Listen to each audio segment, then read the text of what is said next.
प्यारे बच्चों, good morning.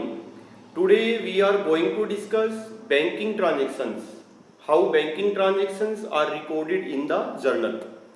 बच्चों, जो बिजनेस फर्म है, बिजनेस एंटरप्राइज है, नॉर्मली वो बैंक में अकाउंट ओपन करते हैं। और बैंक में कौन सा अकाउंट ओपन करते हैं? Current account. वैसे तो आपको पता होगा कि there are so many accounts which can be open in the bank. जैसे बैंक में मेरा सेविंग अकाउंट है, लेकिन अगर कोई बिजनेस फर्म है, बिजनेस एंटरप्राइज है, उनका कौन सा अकाउंट होता है? Normally current account.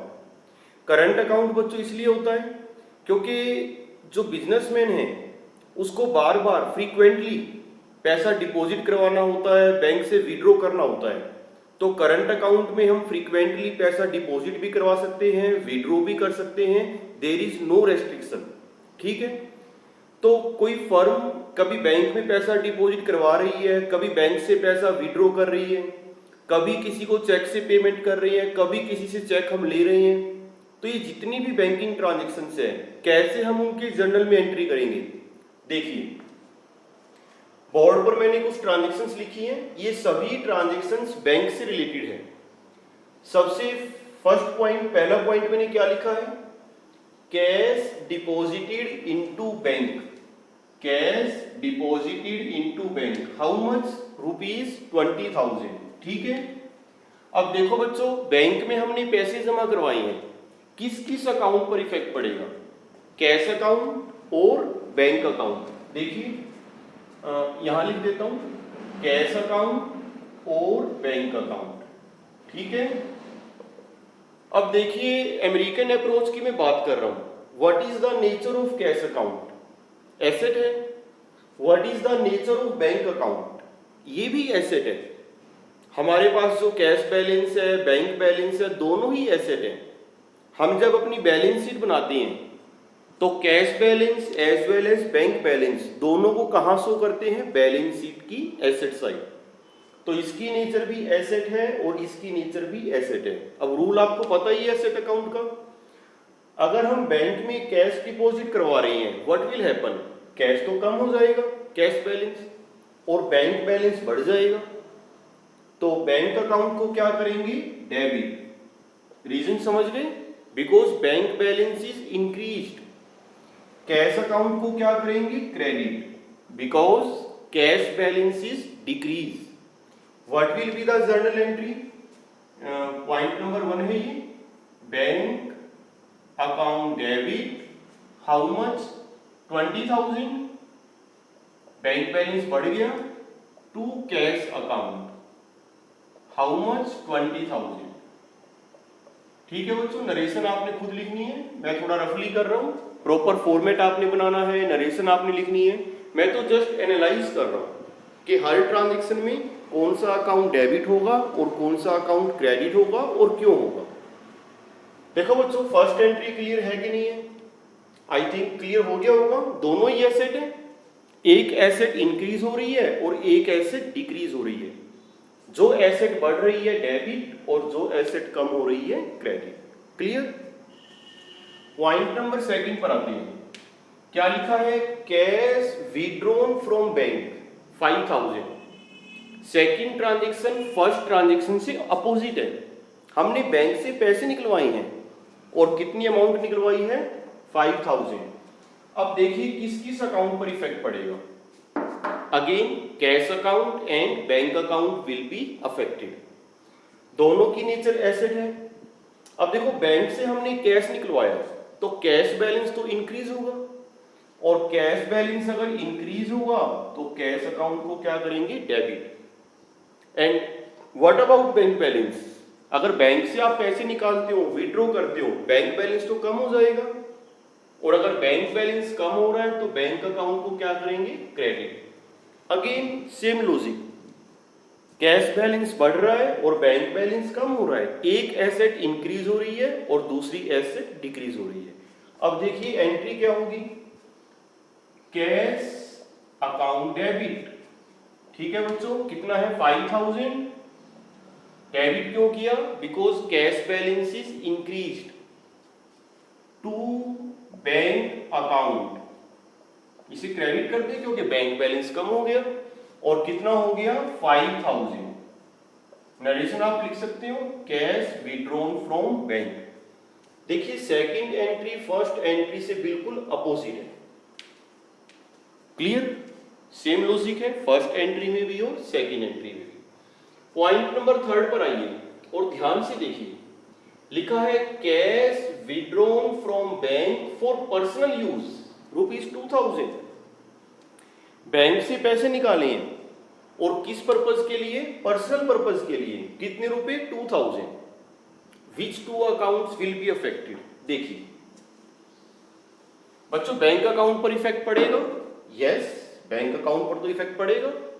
Bank balance कम हो गया, और अगर बैंक बैलेंस कम हो गया तो बैंक अकाउंट को क्या करेंगे? क्रेडिट। क्लियर है? जब भी हम बैंक से पैसे निकालते हैं बैंक बैलेंस कम हो जाएगा, bank account will be credited. अब डेबिट किसे करें? सोचिए। देखिए बच्चों, आपका मन क्या कहता है? Which account should be debited? Cash account को डेबिट करें? नो। अब कैश अकाउंट को डेबिट नहीं करना, क्योंकि बिजनेस में तो कैश आया ही नहीं। Cash withdrawn from bank for personal use, bank से पैसे निकाले और घर ले गया। बिजनेस में तो कैश आया ही नहीं, कैश को डेबिट नहीं करना। डेबिट किसे करेंगे? What is this? बच्चों एक्चुअली दिस इज ड्रॉइंग्स, और मैंने पहले भी आपको बताया कि जो ड्रॉइंग्स अकाउंट है इसकी नेचर क्या है? As per American approach, capital. इसकी नेचर क्या है? कैपिटल। अब देखो, ड्रॉइंग से कैपिटल इंक्रीज होती है या डिक्रीज होती है? कैपिटल तो कम हो जाएगी। That's why drawings account is debited as per the rules. Journal entry क्या होगी? Drawings account debit. ठीक है बच्चों, लॉजिक क्लियर है? समझ आ रहा है? मैंने पहले भी ड्रॉइंग्स वाला पॉइंट कई बार आपको करवाया है। जब भी बिजनेसमैन बिजनेस में से कुछ विड्रॉ करता है, कैश निकालता है या बैंक से निकालता है या गुड्स निकालता है फॉर पर्सनल पर्पज, तो ड्रॉइंग्स अकाउंट तो डेबिट ही होता है, because due to this capital is reduced.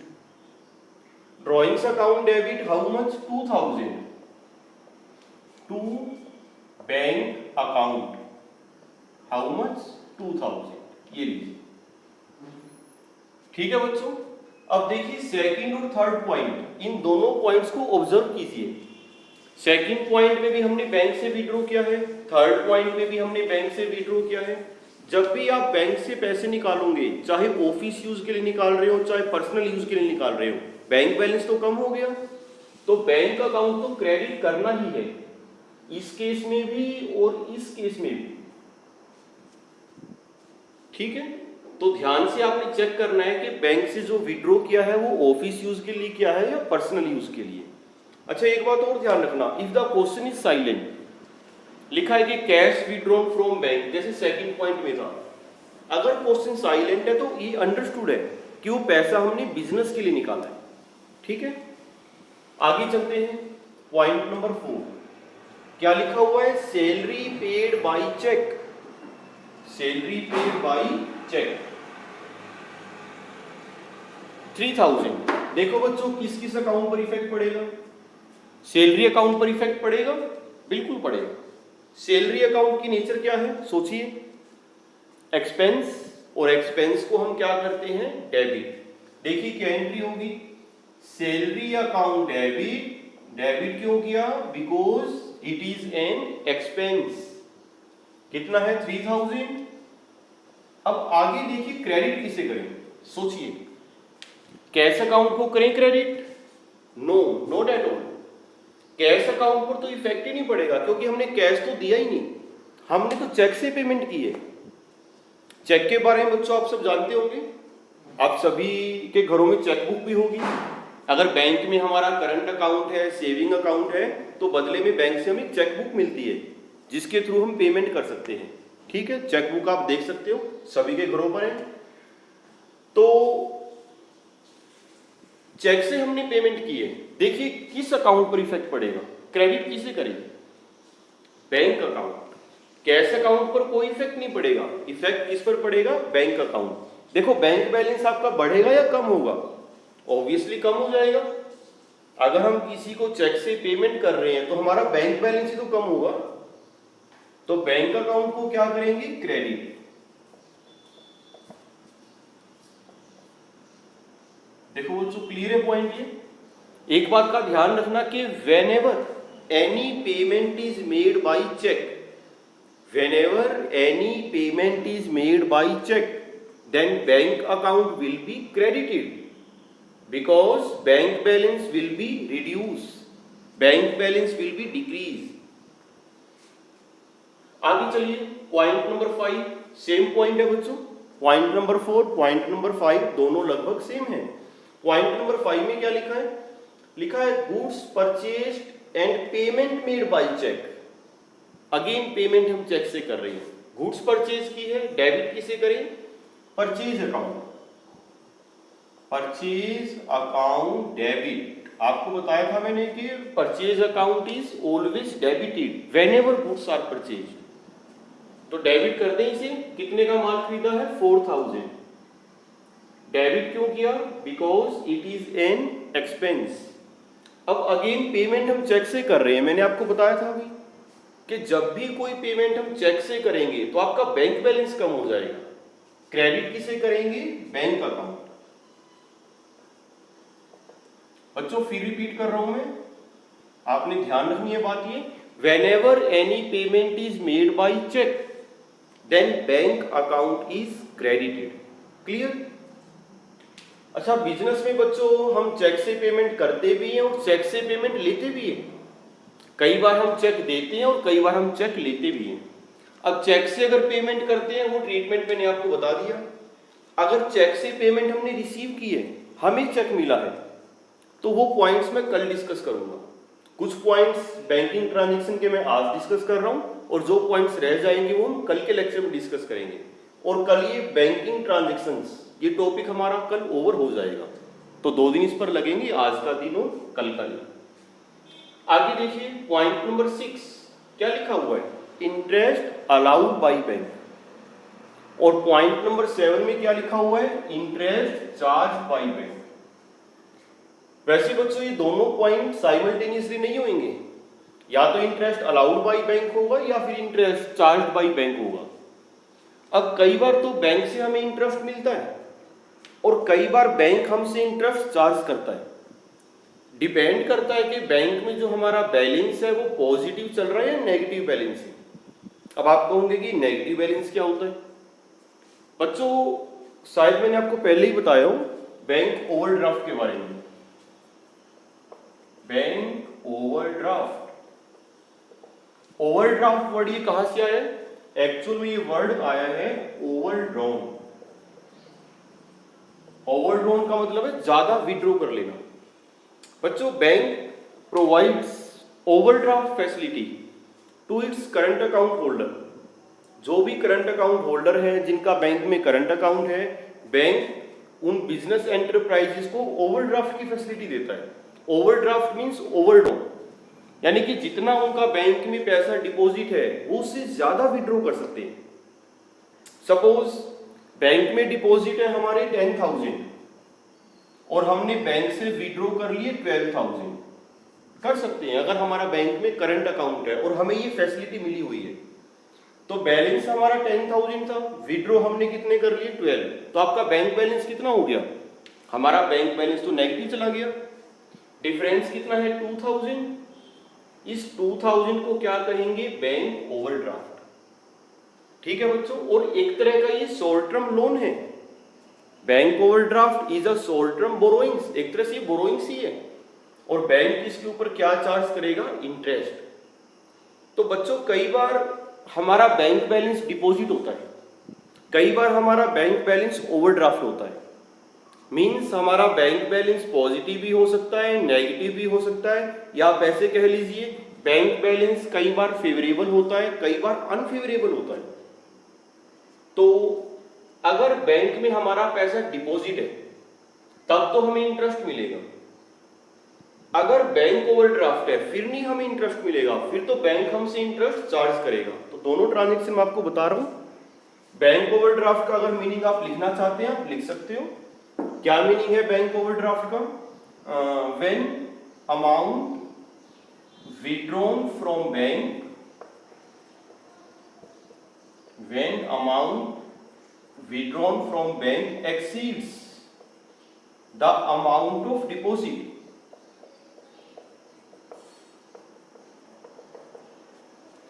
When amount withdrawn from bank exceeds the amount of deposit, जितना आपका डिपॉजिट है उससे ज्यादा विड्रॉ कर लिया, then such a difference is known as bank overdraft and it is a short term borrowings upon which bank charge interest. ठीक है, अब देखिए पहले पॉइंट नंबर 6 करते हैं। क्या लिखा है? Interest allowed by bank. इसका मतलब है बैंक में हमारा बैलेंस पॉजिटिव है, बैंक में हमारा डिपॉजिट बैलेंस है और बैंक से हमें कितना इंटरेस्ट मिला? 500। तो देखो बच्चों किस किस अकाउंट पर इफेक्ट पड़ेगा? बैंक अकाउंट और इंटरेस्ट अकाउंट। बच्चों बैंक से जो हमें इंटरेस्ट मिल रहा है वो कैश में नहीं मिलेगा, वो हमारे अकाउंट में ही चला जाएगा। इससे क्या होगा? हमारा बैंक बैलेंस बढ़ेगा, हमारे अकाउंट में वो ऑटोमेटिक डिपॉजिट हो जाता है। तो interest allowed by bank, bank ने हमें 500 रुपए इंटरेस्ट के दिए हैं तो इससे हमारा बैंक बैलेंस बढ़ेगा। तो बैंक अकाउंट को क्या करेंगे? Debit, because bank balance is increased. कितना है बच्चों? 500। और किस पर इफेक्ट पड़ेगा? Interest account. देखिए इसकी नेचर क्या है, ये हमारे लिए एक्सपेंस है कि इनकम है? ये तो इनकम है हमारे लिए। आप इनकम कह सकते हो, रिवेन्यू कह सकते हो, और इनकम्स रिवेन्यू को हम क्या करते हैं? Credit. Debit the expenses and losses, credit the incomes and gain. तो यहां पे क्या लिखेंगे? टू इंटरेस्ट अकाउंट, या आप इंटरेस्ट रिसीव्ड अकाउंट भी लिख सकते हैं। इससे क्लियर हो जाता है कि ये इनकम है। लेजर में जब ये अकाउंट बनेगा तो कोई कंफ्यूजन नहीं होगा। इंटरेस्ट रिसीव अकाउंट का मतलब हो गया इनकम। देखो ये पॉइंट क्लियर है या नहीं? आगे चलिए पॉइंट नंबर 7। ये पॉइंट नंबर 6 का अपोजिट है।